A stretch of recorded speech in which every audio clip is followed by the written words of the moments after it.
दफन 37। हॉस्पिटल की खिड़की से हल्की धूप अंदर आ रही थी।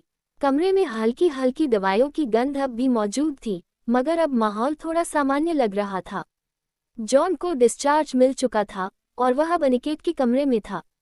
दोनों दोस्त आमने सामने बैठे थे। उनके चेहरे पर बीते दिनों की थकान साफ झलक रही थी, लेकिन उनकी आंखों में एक ही सवाल था, लाइब्रेरी में उनके साथ आखिर हुआ क्या? जॉन हल्की मुस्कान के साथ कहता है, कम से कम हम दोनों अभी जिंदा हैं, ये भी किसी चमत्कार से कम नहीं। जॉन की बात पर अनिकेत भी गहरी सांस लेते हुए कहता है, हाँ, लेकिन हम बचे कैसे? जॉन, तुमने कुछ देखा था क्या? जॉन थोड़ा पीछे हटकर सोचने लगता है। उसकी भौहें सिकुड़ जाती हैं, जैसे कुछ याद करने की कोशिश कर रहा हो। मैं सिर्फ इतना याद कर पा रहा हूँ कि ताबूत खुलते ही वहां की छत ढलकने लगी। उसके बाद बस धूल और अंधेरा, फिर कुछ भी याद नहीं। और तुम? अनिकेत भीना में सिर हिलाते हुए कहता है, मेरे साथ भी कुछ ऐसा ही हुआ, लेकिन जॉन, मुझे ऐसा लग रहा है कि हमें वहां से कोई निकाल कर लाया है, क्योंकि अगर हमारे ऊपर छत गिर गई होती तो हम जिंदा कैसे बचते? जॉन उसकी बात पर गंभीरता से सोचने लगा। फिर वह अपनी हथेली को देखता है और सोच में पड़ जाता है। इसके बाद जॉन हैरानगी से कहता है, तुम्हें याद है जब तुमने कहा था कि तुम्हें लग रहा है कोई तुम्हारे आसपास है? कहीं यह वही ताकत तो नहीं थी जिसने हमें बचाया?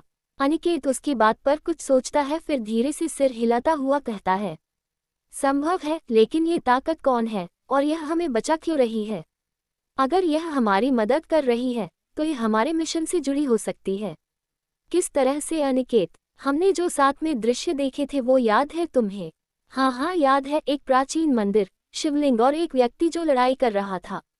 क्या तुमने उस व्यक्ति को ध्यान से देखा था?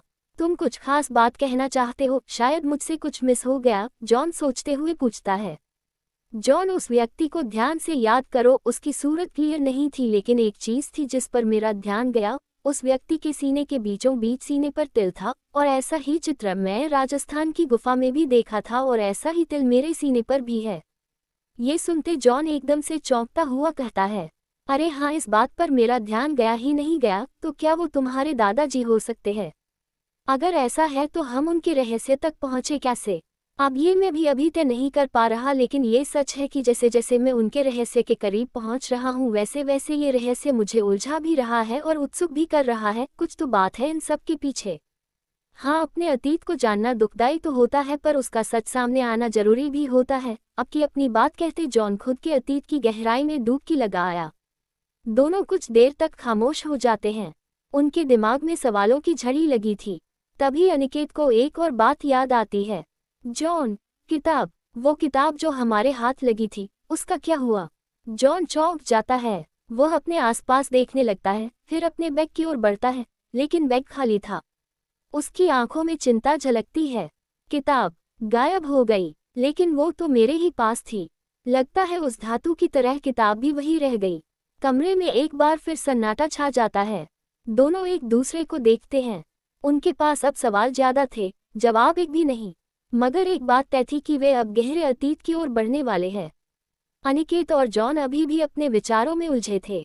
तभी दरवाजे पर हल्की दस्तक होती है। नर्स अंदर आती है और उनके पास खड़े होकर सूचित करती है, डॉक्टर अनिकेत, मिस्टर जॉन आपसे मिलने के लिए कोई आए हैं। कौन? जॉन एकदम से पूछ बैठा। वे शायद सारस्वत लाइब्रेरी के अध्यक्ष हैं, मुझे बस इतना ही पता है।